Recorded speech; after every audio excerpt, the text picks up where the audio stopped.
Howrah station.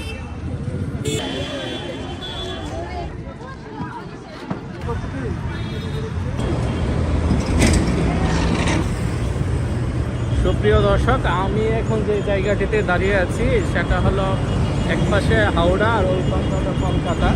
দুইটার মাঝখানে সেই কলকাতার বিখ্যাত হাওড়া ব্রিজ, যেটি আসলে ব্রিটিশ আমলেই নির্মাণ, এবং এই ব্রিজটি কলকাতা এবং হাওড়া দুইটা শহরকে সংযোগ করেছে।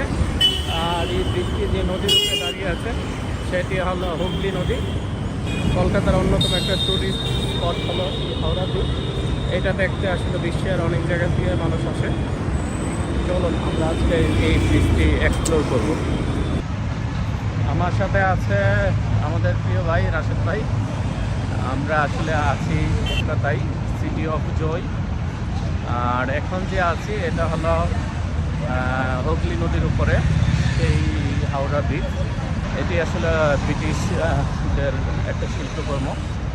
এটি কলকাতা এবং হাওড়া দুইটি শহরকে সংযোগ করেছে। আর এই ব্রিজটি পুরাটাই নির্মাণ হচ্ছে স্টিলের দ্বারা। এটিকে অনেকে বলে স্টিল ব্রিজ। কলকাতার একটা বিখ্যাত টুরিস্টদের একটা বিখ্যাত প্লেস।